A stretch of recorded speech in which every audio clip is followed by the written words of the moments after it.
Abra a sua Bíblia comigo em Lucas, capítulo 19. Lucas, capítulo 19. Vamos lá. Diz assim: ouvindo eles estas coisas, Jesus propôs uma parábola, visto estar perto de Jerusalém e lhes parecer que o reino de Deus havia de manifestar-se imediatamente. Então disse: certo homem nobre partiu para uma terra distante com o fim de tomar posse de um reino e voltar. Chamou 10 servos seus e confiou-lhes 10 minas e disse-lhes: negociai até que eu volte. Mas os seus concidadãos os odiavam e enviaram após ele uma embaixada dizendo: não queremos que este reine sobre nós.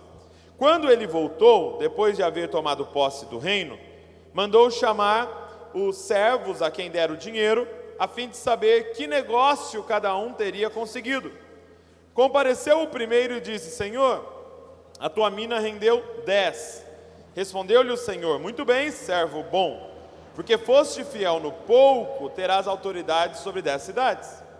Veio o segundo dizendo: Senhor, a tua mina rendeu 5. E a este disse: terás autoridade sobre 5 cidades. Veio então outro dizendo: eis aqui, Senhor, a tua mina, que eu guardei embrulhada num lenço, pois tive medo de ti, que és homem rigoroso, tiras o que não pusestes e ceifas o que não semeastes. Respondeu-lhe servo mau: por tua própria boca te condenarei. Sabias que eu sou homem rigoroso, que tiro o que não pus e ceifo o que não semeei? Por que não puseste o meu dinheiro no banco? E então, na minha vinda, o receberia com juros. E disse aos que o assistiam: tirai-lhe a mina e dai ao que tem 10. Eles ponderaram: Senhor, ele já tem 10. Pois eu vos declaro, a todo o que tem, dar-se-lhe-á, mas ao que não tem, o que tem lhe será tirado. Quanto, porém, a esses meus inimigos, que não quiseram que eu reinasse sobre eles, trazei-os aqui e executai-os na minha presença. Sabe, alguns ensinamentos, alguns conceitos que eu aprendi nesses últimos anos simplesmente mudaram minha vida, transformaram a minha vida, o meu comportamento e tudo que eu faço e que a gente faz aqui. Um dos principais conceitos que mudou a minha vida foi o conceito do reino de Deus. Quando eu comecei a compreender sobre o reino de Deus, isso mudou a minha vida. Quando eu comecei a compreender que o reino de Deus não era um lugar, apesar de que ele vai acontecer num lugar, mas que o reino de Deus é um tempo. Na verdade, a melhor tradução seria o reinado de Deus. Quando eu comecei a compreender isso, que o reino de Deus, em sua totalidade, na verdade, é a era por vir, e que é um governo completamente organizado, que ele vai governar sobre todas as coisas, isso começou a mudar a minha vida, esse conceito. E aí, não só esse conceito, mas todo o conceito de escatologia e fim dos tempos também começou a mudar nosso comportamento. E um dos que foi mais forte para mim foi a questão do Evangelho da Graça.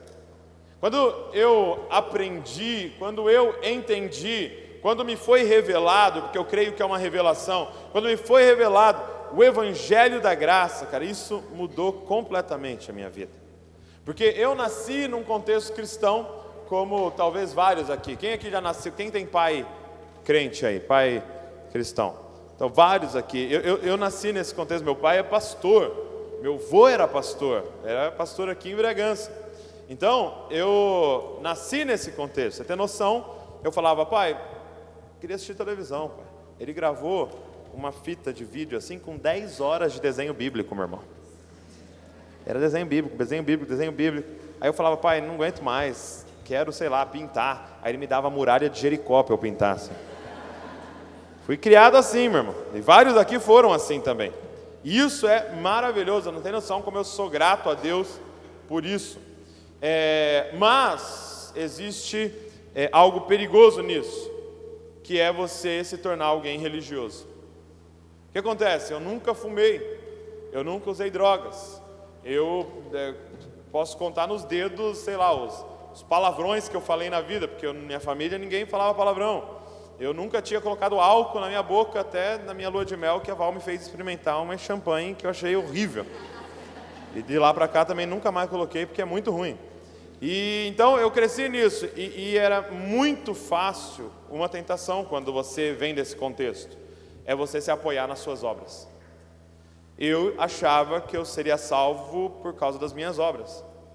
Eu achava que eu seria salvo porque eu estava andando em retidão, e eu achava que Jesus e Deus estava feliz comigo e me amava porque eu estava apresentando para Ele obras de santidade. Foi quando eu compreendi o quão pecador eu sou, e que minhas obras são trapos de imundícia diante da santidade dEle, e que só haveria esperança para mim se Ele me refizesse. E aí eu descobri que, apesar de eu ser esse trapo de imundícia, Ele me amou desse jeito e entregou o Filho dele para morrer por mim. E eu vou ser salvo, eu estou salvo por causa da bondade e da santidade dele, não por causa da minha. É porque Ele trocou de lugar comigo, e apesar de eu ser inimigo dele, Ele trocou de lugar comigo, e aí Ele foi considerado pecado naquela cruz, e eu agora sou filho de Deus, porque Ele trocou de lugar comigo. Quando eu entendi isso, que não existe mérito nenhum em mim, Paulo coloca dessa forma: eu não tenho nada que me gloriar. Se eu for me gloriar em alguma coisa, é pelo fato de eu não ter nada para me gloriar. Essa é a minha glória, que eu não tenho nada para me gloriar. Não tenho nada para me segurar, eu só tenho Ele. E aonde eu me seguro, a minha esperança, tudo está nele, no sangue dele, no fato dele ter me salvado. Quando eu entendi isso, cara, que a minha salvação é pela graça, não é por obras, mas é totalmente pela graça, é simplesmente crer no sacrifício dele. Isso mudou completamente minha vida. Por quê? Porque aí eu passei a me sentir completamente amado. Porque se eu faço coisas e Ele me ama, o amor dele é desse tamanho. Agora, se eu não fiz nada e Ele me ama, aí eu compreendo o amor dele gigantesco. Porque como Ele ama alguém que não fez nada e na verdade só fez burrado. Como Ele ama. Então isso começou a mudar a minha vida, e eu entendi a questão da salvação. Eu entendi a questão da graça. Agora, existe um outro ensinamento que também mexeu muito comigo, e talvez eu poderia dizer que foi um dos que mais mudaram a forma de eu viver. E é o que eu queria passar para vocês hoje. Esse texto, ele é muito importante porque Jesus, através de uma parábola, como Ele sempre fazia, Ele explica para nós o que Ele espera de nós. Porque o texto anterior, ele visita Zaqueu. Você talvez conheça a história de Zaqueu. Zaqueu era um publicano, Zaqueu era todo estragado, Zaqueu era odiado pelos judeus, porque ele traía o povo dele mesmo, trabalhando para os romanos, cobrando imposto do povo dele mesmo. E de repente, Jesus chega na cidade e decide ficar na casa desse cara. Era assim, para você ter uma noção, assim, seria mais ou menos se eles chegassem no Brasil para visitar e falasse: Lula, vou dormir na sua casa hoje. Seria nesse nível assim. A galera ia falar: como assim, cara? Como assim? Você vai dormir na casa desse cara aí? Você sabe quem é esse cara aí? E tal, todo mundo ia ficar assim. E de repente, Zaqueu, recebendo Jesus em casa, recebendo a graça na casa dele, ele se converte. Ele aceita Jesus e ele fala: resolvo dar metade dos meus bens aos pobres, e aquele que eu roubei eu vou restituir 3 vezes mais. E aí Jesus termina essa parte, ou Lucas termina essa parte dizendo assim, porque o Filho do Homem veio buscar e salvar o perdido. Então é exatamente o que eu falei para vocês. É esse evangelho da graça, esse evangelho escandaloso, esse Jesus que comia com pecador, que entrava na casa de prostituta, que andava com essas pessoas e elas estavam sendo salvas. Então ele diz: porque o Filho do Homem veio buscar e salvar o perdido. Só que na sequência ele entra com outro ensinamento. Ele diz assim, olha, ele começa dizendo assim, ouvindo eles essas coisas, Jesus propôs uma parábola. Então, ouvindo eles essas coisas, ouvindo o quê? Que ele veio buscar o perdido. Ele começa uma parábola para explicar: beleza, fui salvo, e agora? Tá, mas qual é a sequência da vida de Zaqueu? Fui salvo, acabou? Agora é só viver salvo e acabou? Ele fala, então, ouvindo eles essas coisas, propôs uma parábola para explicar algo para eles. O que acontece depois da salvação? E aí, ele diz assim, olha, visto estar perto de Jerusalém, ele estava indo para Jerusalém, e lhes parecer que o reino de Deus havia de ser manifestado imediatamente, ou seja, os discípulos achavam que ele estava indo para Jerusalém, ia arrumar um motim lá, ia armar um grupo, tomar o governo, armar um exército e expulsar os romanos. Eles achavam, o reino de Deus, e está certo o que eles achavam, o reino de Deus é literal, o reino de Deus, Jesus vai ser um rei mesmo, literalmente, com uma cidade, um governo, uma sede, uma capital, ele vai ser literalmente um rei, só que eles achavam que aquilo ia acontecer imediatamente. Você lembra quando ele entra em Jerusalém, os caras começam a gritar, Messias, Messias, por quê? Porque ele estava entrando e os caras falaram, chegou o Messias, o filho de Davi, que vai sentar no trono de Davi, e nós vamos partir para a pancadaria agora, e nós vamos tomar esse negócio. Era isso que eles achavam. Aí ele diz assim, então, porque eles estavam achando isso, ele propõe uma parábola, para explicar como é que ia funcionar esse processo. E ele diz assim, olha, então disse, certo homem nobre partiu para uma terra distante, com o fim de tomar posse de um reino e voltar. O que ele estava explicando? Quem é esse homem nobre? Ele estava dizendo, um homem nobre, ele vai para uma terra distante, gente, e lá ele vai ser coroado rei, e quando ele tomar posse desse reino, ele vai voltar.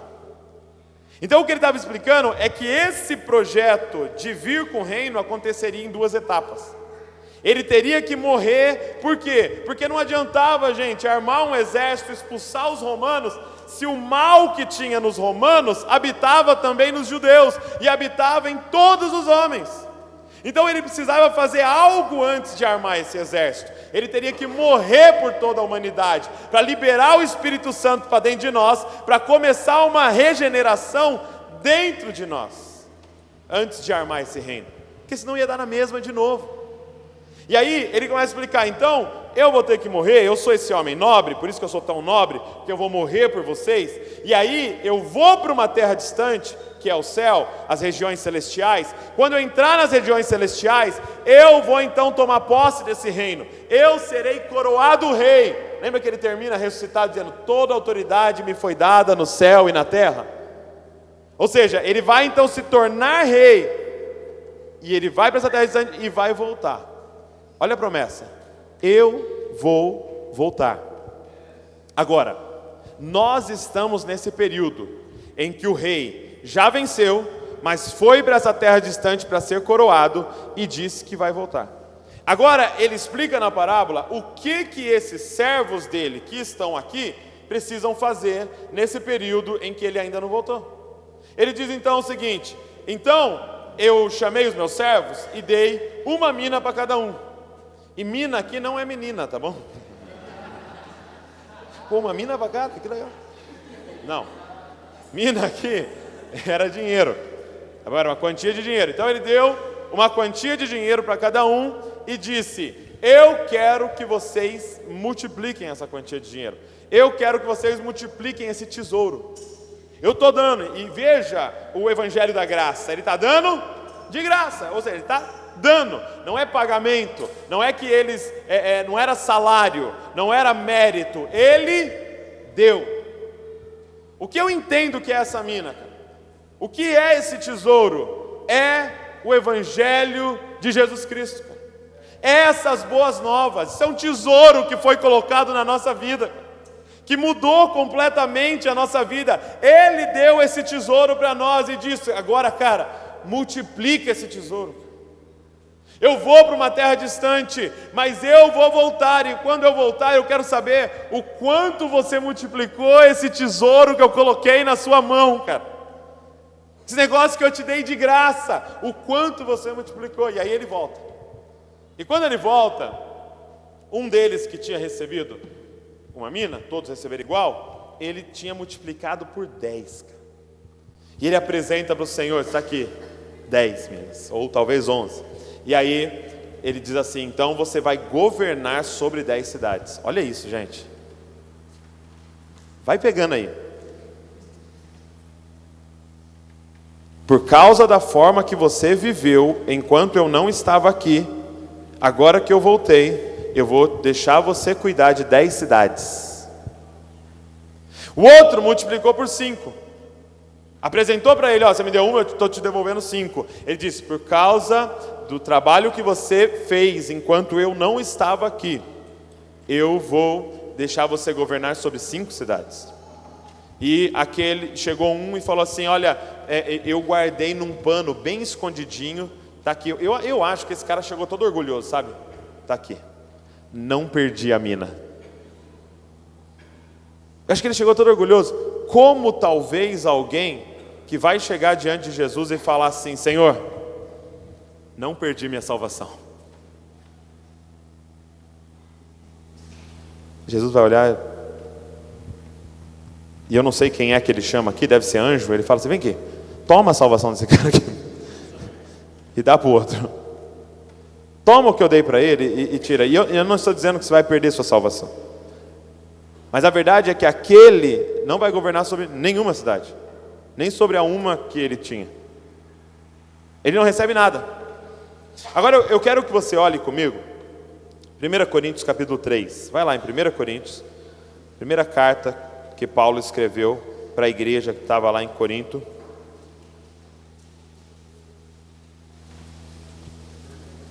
Capítulo 3.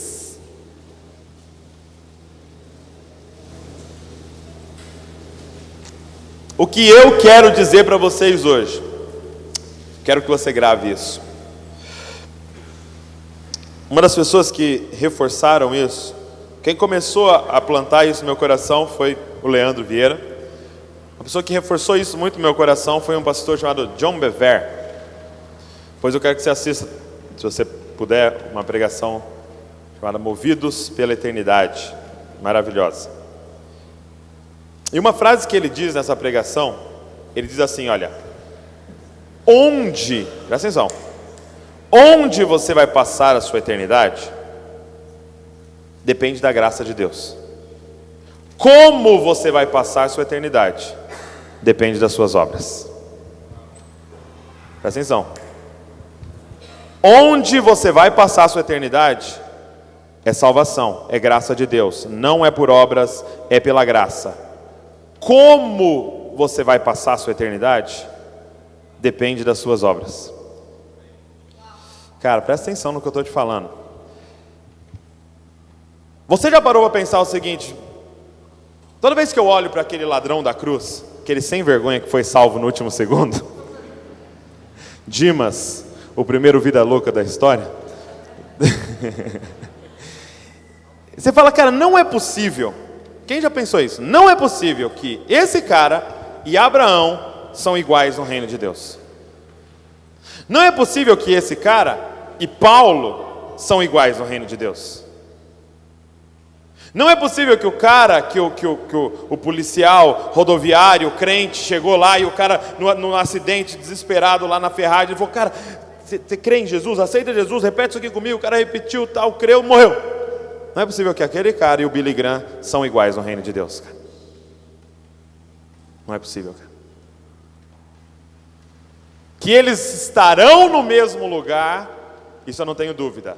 Mas como eles passarão a eternidade?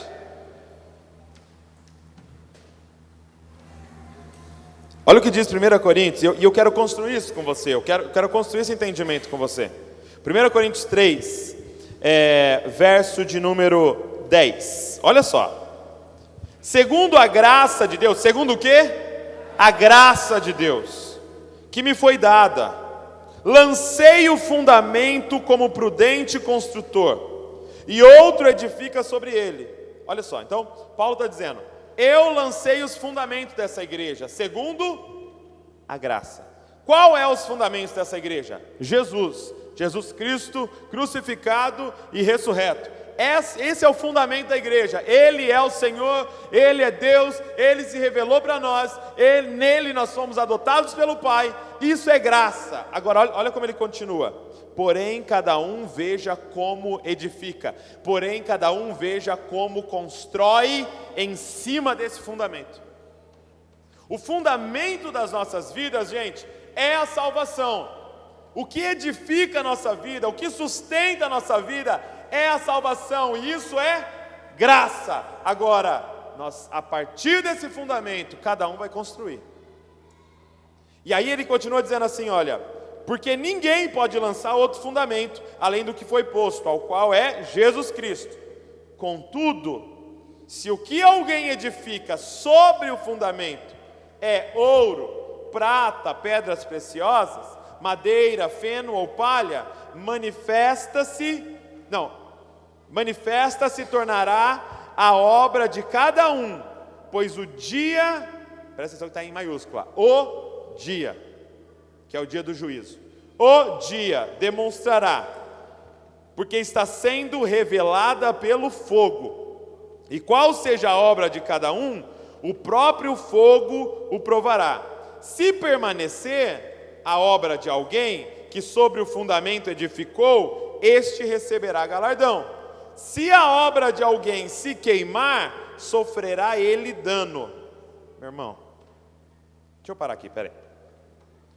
Ele está dizendo, eu lancei os fundamentos, isso é graça, isso é salvação, isso é Jesus Cristo. Só que sobre esse fundamento, porque você concorda comigo que você recebeu Jesus Cristo e você não morreu? Você está vivo ainda. Você está vivo ainda, você está edificando. Sobre esse fundamento da salvação, você vai começar a construir. Ele diz, tem dois tipos de construção: madeira, feno e palha, ou ouro, prata e pedra preciosa. Tem dois tipos de pessoas construindo: madeira, feno e palha, ou ouro, prata e pedra preciosa. Madeira, feno e palha diz respeito a homem.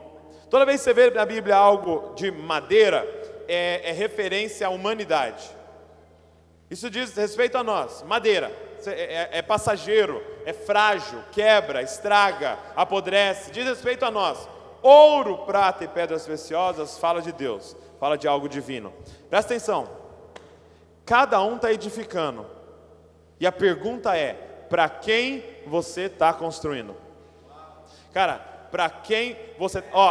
não dá para julgar um ao outro. Por quê? Porque você olhando para mim nesses 30 minutos, parece que eu estou edificando uma obra de ouro, prata ou pedras preciosas. Porém, dá para pregar e ser para mim. O que vai julgar é o fogo. Quando nós chegarmos diante dele, é lógico que isso aqui é uma figura, ele vai ter lá um fogo e vai jogar as suas obras. Se queimar, foi tudo para você que você fez, cara.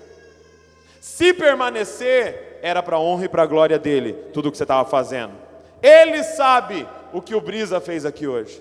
Ele sabe o que cada um fez aqui hoje. Ele sabe o que eu estou fazendo. Ele sabe o que você está fazendo. Ele sabe do seu ministério. Ele sabe daquilo que você está fazendo no Instagram. Ele sabe das suas postagens no Facebook. Se é para ser aplaudido, coisa de homem, ou se é para a glória dele. Ele sabe. E você sabe. Agora eu só tenho uma coisa para te dizer: onde você vai passar a eternidade é graça de Deus. Como vai ser a sua eternidade? É a construção que você está fazendo hoje, cara. Com seus dias, com seus minutos, com as suas horas. Ele sabe se a sua empresa é para a glória dele ou é só para ganhar dinheiro. Ele sabe se a sua faculdade é para ele ou é só para você ter um diploma e ficar rico, ou esfregar na cara do seu pai, eu não sei o que você está fazendo. Ele sabe se é madeira, palha, feno, ou se é ouro, prata e pedras preciosas. Ele sabe, cara. Só que isso aqui, eu quero gerar temor no seu coração, porque é a Bíblia. Não sou eu que estou falando, pelo amor de Deus, gente. Isso aqui é a palavra. Olha só o que está dizendo aqui, ó. Se permanecer a obra de alguém, verso 14... que sobre o fundamento edificou, este receberá galardão. E juntando com a parábola, galardão parece ser posição no governo de Cristo aqui na terra, ok? Dá a impressão de ser isso, tá? Aí ele continua, verso 15: se a obra de alguém se queimar, ou seja, era madeira, ou palha, ou feno, sofrerá ele dano. Meu irmão, vai ter nego salvo que vai sofrer dano. E aí a frase seguinte me aterroriza: mas esse mesmo será salvo. Aleluia! A continuação: todavia, como que através do fogo.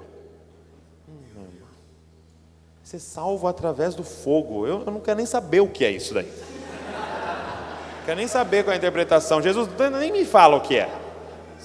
Vamos para a obra de ouro, gente. Vamos para a obra de prata, para pedras preciosas. Vamos viver para Ele, completamente para Ele. Vamos comer, beber, fazer qualquer outra coisa para a glória de Deus. 1 Coríntios 10, 31. Cara, eu não julgo você. Você não me julga. Mas um dia alguém vai julgar, cara. Cada minuto, cada hora, cada dia do que a gente fez, cara. Ser salvo não é tudo, gente. Ser salvo é o alicerce. E agora Ele nos convida para construir acima desse alicerce. Quais são as suas obras? Sabe, se você soubesse que as próximas 24 horas da sua vida, presta atenção, se você soubesse que as próximas 24 horas da sua vida vão determinar os próximos 1 milhão de anos da sua existência, como você viveria as próximas 24 horas da sua vida? Se você soubesse que o que você vai fazer nas próximas 24 horas da sua vida irão determinar os próximos 1 milhão de anos da sua existência, como você viveria as próximas 24 horas da sua vida?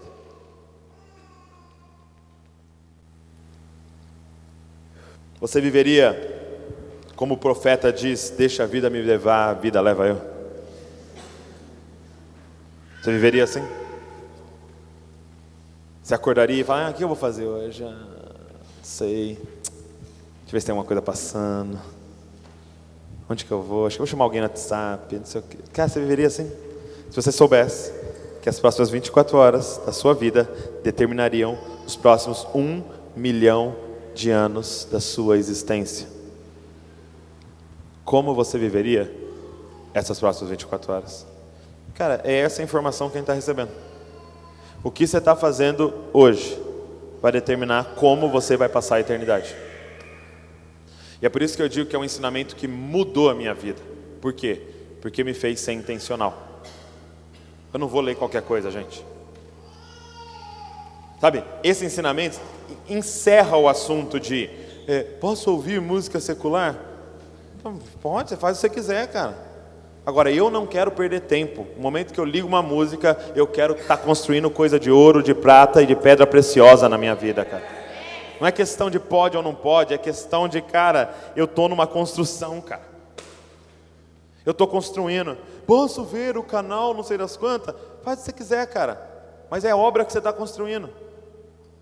Eu não gosto de perder tempo, eu não gosto de perder tempo nem no banheiro. Quando eu vou no banheiro, eu tenho que construir alguma coisa. Não é o que você pensou. Falando de leitura. Leva um livro quando você for no banheiro. Você está construindo alguma coisa na sua mente, cara. Cara, não desperdiça a sua entrada no YouTube, cara. Veja Jesus Cop, cara.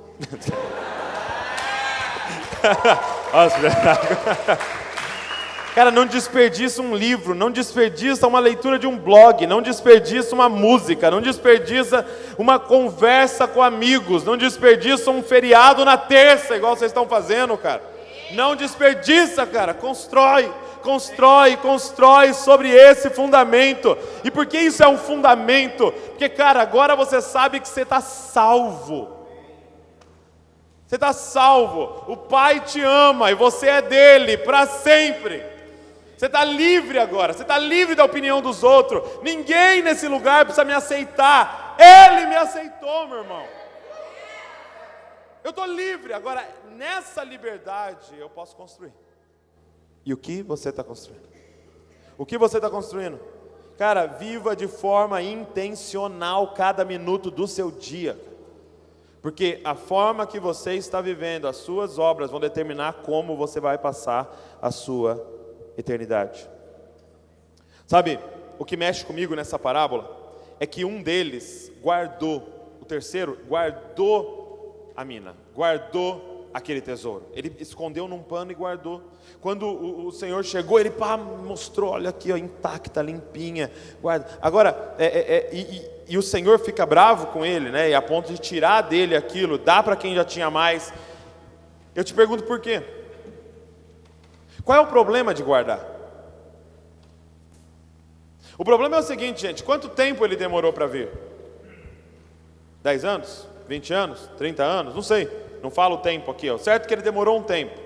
Esse cara recebeu no primeiro dia aquele tesouro. E o que ele fez? Guardou. A minha pergunta é: o que ele fez todo o tempo que ele teve? Ele escondeu e fez o quê? Esse é o grande lance, gente. Ele escondeu e investiu o tempo dele em alguma coisa. Ele escondeu e passou os dias dele buscando alguma coisa. Ele escondeu e passou o tempo dele multiplicando para alguém. Para quem? Para ele, cara. Vivendo para ele. Pensando no dele. Ah não, o do meu Senhor está guardadinho aqui. E multiplicando o meu. E construindo o meu reino. E construindo o meu império. E cuidando lá das minhas coisas. Mas eu vou devolver intacto dele. Entenda, gente, o maior tesouro que ele deu para esses caras não foi a mina. O maior tesouro que ele deu para esses caras foi o tempo. Não é onde você colocou a mina, é onde você colocou o tempo. Quem está entendendo o que eu estou falando, cara? Cara, essa mina que está na sua mão se chama tempo. Aonde você está colocando o seu tempo? Quem assistiu? Quem lembra de um vídeo que eu fiz do Pokémon GO? Alguém viu o Pokémon GO? Depois você assiste lá, se você não viu. Maravilhoso. É o seguinte, cara. Os caras ficavam me mandando, na época que saiu... Quem lembra do Pokémon GO? Lembra do aplicativo? De caçar Pokémon lá? Né, que você instalava e você ia nos lugares, tinha Pokémon e tal. Aí os caras estavam mandando WhatsApp pra mim toda hora. Não, esse negócio é do demônio, sabe? As tias ficam mandando. Os satanistas criaram um Pokémon GO. Aí eu falei, vou gravar um vídeo. Eu falei, gente, não é do demônio. Porque eles falaram que era demônio de bolso, né? Eu falei, não é, a tradução é monstro de bolso, né? Porque é um monstrinho, o Pokémon é uns monstrinhos. Não tem nada a ver, gente, não é do demônio o negócio, fica tranquilo. Agora, qual é a estratégia de Satanás? Roubar o nosso tempo. Porque aí você não instala o Pokémon GO e fica no Globo Esporte o dia inteiro. Aí você fala, não, mas o negócio do demônio não entra no meu celular. Gente, sabia que o diabo, a maior investida do diabo nem é tanto fazer você pecar? Sabe por quê? Porque se você pecar, você vai para o pé da cruz e é perdoado. Mas ele sabe que se você perder tempo, isso nunca mais volta. É por isso que ele está criando entretenimento, para você ficar igual um bobo e não investir o seu tempo em obras de ouro, de prata e de pedra preciosa, cara.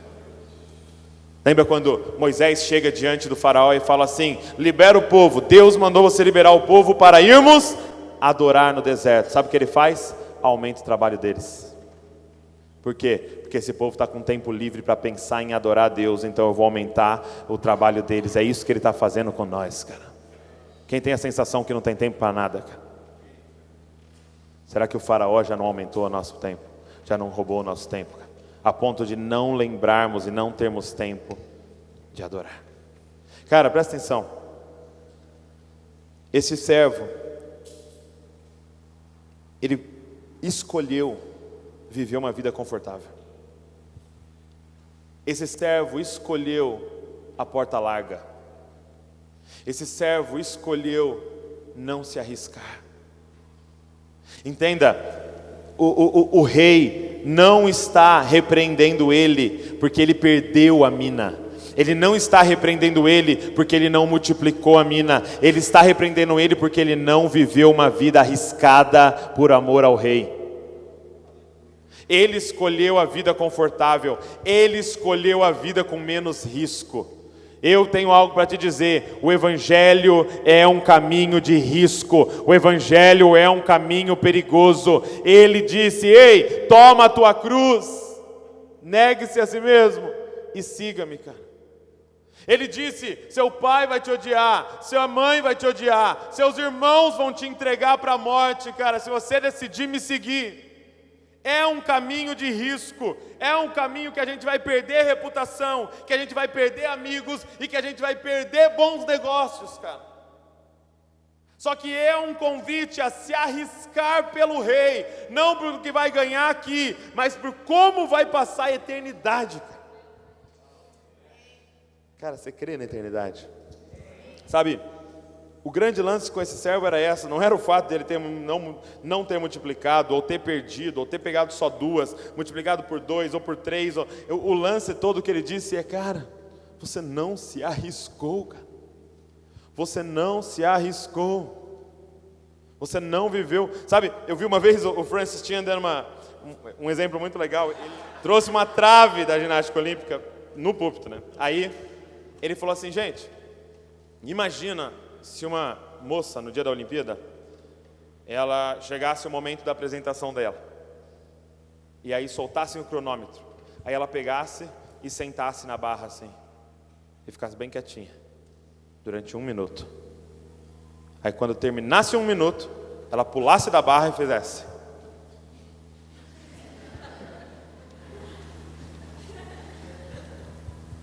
Ele disse assim: que nota ela receberia? Porque o mérito dela poderia ser como desse cara: eu não caí. 1 minuto, não caí nenhuma vez. E quem disse que o objetivo era não cair? O objetivo era quem se arrisca mais. Tem gente que está deitado na barra orando: Senhor, que eu morra dormindo, Senhor. Sem dor, sem nada, Senhor, sem nenhum problema. Que nota será que o juiz vai te dar, cara? No dia que você chegar diante dele, que você for apresentar a vida que você viveu. Cara, o que você está construindo? Sabe, gente, é com muito amor que eu estou falando isso para vocês, cara. Precisa rever nossa vida. Precisa rever nossa vida. Abra comigo em Salmos 139. Eu quero encerrar te mostrando isso aqui. Salmos 139.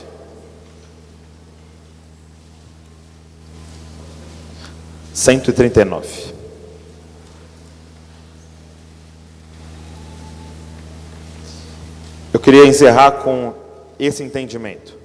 Você não será julgado pelo que você fez.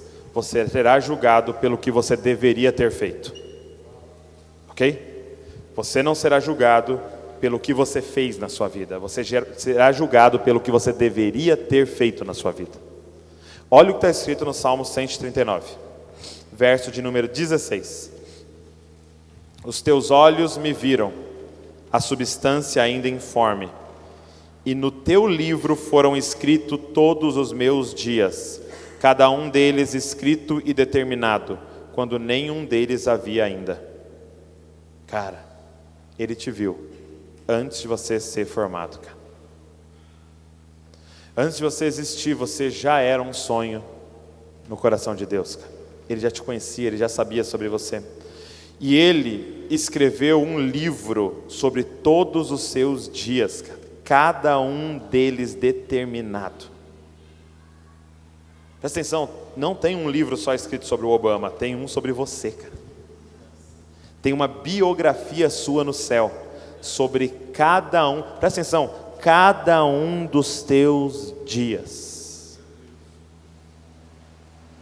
Tem um livro sobre o que você deveria ser.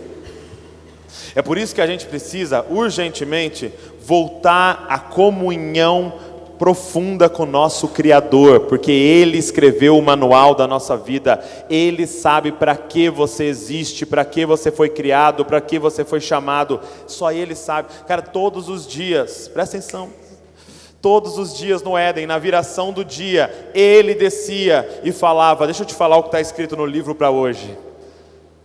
Olha aqui, para hoje eu escrevi assim sobre vocês. E acho que Ele falava um poema para eles, assim, sabe? E o homem e a mulher viviam. Aí no outro dia Ele aparecia: deixa eu te falar o que está escrito para hoje. E eles viviam. E no outro dia: deixa eu te falar o que está escrito para hoje. até que eles decidiram governar a própria vida. E é o caos que a gente está. Tem um livro escrito com todos os dias da sua vida, cara. Eu te convido a voltar em contato com o seu Criador para descobrir o que está escrito nesse livro. Porque você não vai ser julgado pelo que você fez, você vai ser julgado pelo que você deveria ter feito. Presta atenção. Ah, Douglas, será? Abra lá em Apocalipse. Ah, agora peguei pesado, meu irmão. Apocalipse. Agora trema aí. Abre tremendo já assim, ó. Apocalipse 20. Apocalipse 20. Verso 12.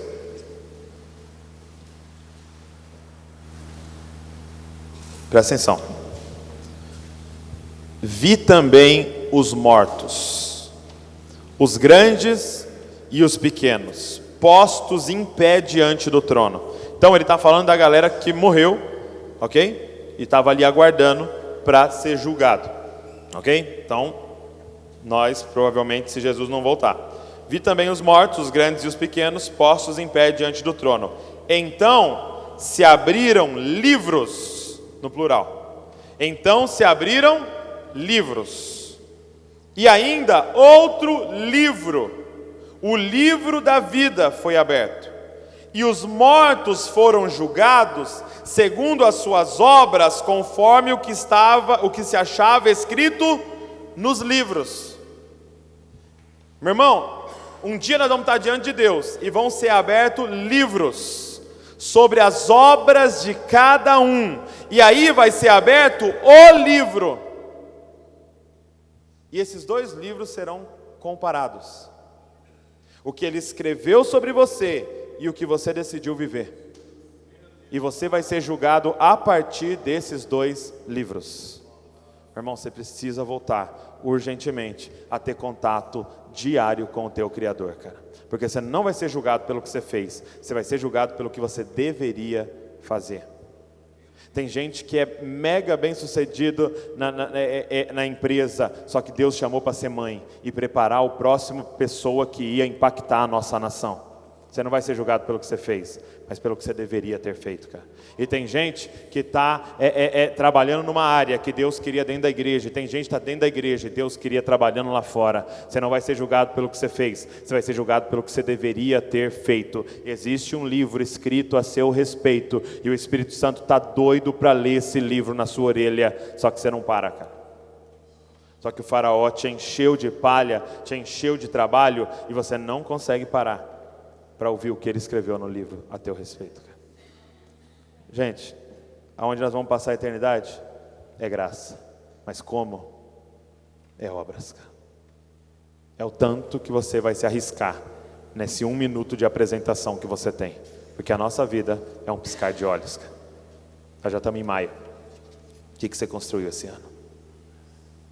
O que você construiu, eu sei. A pergunta é: de que material é o que você construiu? É madeira? Sabe, gente, a gente só tem uma vida para queimar. A gente só tem uma vida para queimar. Esse dia não volta mais, gente. Esse dia não volta mais. O que você fez hoje, cara? A gente só tem uma vida para queimar, gente. Eu já estou com 30. Esses 30 anos não voltam mais, cara. Onde eu investi, cara. Só dá para olhar para frente. A gente só tem uma vida para queimar, cara. Vamos para queimar pela eternidade, cara. Não queima por este lugar, cara. Não queima por este lugar. Nós vamos nos arrepender amargamente quando a gente pisar na eternidade, cara. Não queima por este lugar, sabe? O meu sonho, cara, é a gente poder falar como Paulo, cara, em 2 Timóteo 4, só ouça. Ele diz assim, ó: quanto a mim, estou sendo já oferecido por libação, e o tempo da minha partida é chegado. Combati o bom combate, completei a carreira, guardei a fé. Já agora a coroa da justiça me está guardada, a qual o Senhor reto juiz me dará naquele dia, e não somente a mim, mas também a todos quanto amam a sua vinda. Cara, meu sonho é poder falar no final para os meus netos, sabe assim, combati o bom combate. Já estou dizendo que eu vou morrer bem velho, tá? Terminei a carreira. Como é que é o final mesmo?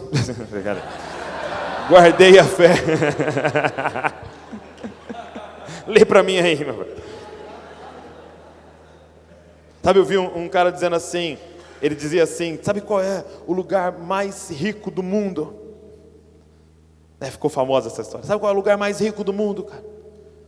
Você sabe onde é o lugar mais rico do mundo? Aí todo mundo já começava na Suíça, Itália, Estados Unidos. Ele falou, não, cara, é o cemitério. Porque lá estão enterrados os livros que nunca foram escritos, cara. Lá estão enterradas igrejas que nunca foram plantadas. Lá estão enterradas empresas que nunca foram abertas, cara. Lá está enterrado os filmes que nunca foram produzidos. Lá está enterrado aqueles que não leram o livro que o Pai escreveu a respeito deles, cara. Cara, não, você não tem que escrever o livro, você não tem que viver segundo o livro que o seu coração está escrevendo. Você não tem que viver segundo o livro que o seu pai quis escrever para você, o seu pai terreno. Você não tem que escrever o segundo livro que seus amigos escreveram para você viver. Você tem que viver segundo o livro que ele escreveu, cara. E ele quer revelar esse livro para você. Porque você não vai ser julgado pelo que você fez, cara. Você vai ser julgado pelo que você deveria fazer. E a minha oração é essa, Senhor, que a gente morra vazio. Que todo livro que tem que sair, saia, Senhor. Que todo filme que tem que sair, saia. Que toda igreja que tem que ser plantada, saia. Que todas as canções que o Senhor quer produzir, saiam, Senhor. Que todas as pessoas que eu tenho que alcançar, saiam, Senhor. Que tudo que eu tenho que fazer, saia, para eu poder dizer, eu já estou sendo entregue como oferta de libação. Paulo estava dizendo, eu estou indo vazio, Timóteo. Eu estou indo vazio, Timóteo, porque tudo que me foi proposto, eu fiz, cara. Que essa seja a sua história, cara. Que ele diz, que essa seja a sua história, cara. Paulo termina dizendo que não seja só a minha, mas de todos aqueles que amam a vinda do Senhor, cara. Que essa seja a sua história, cara.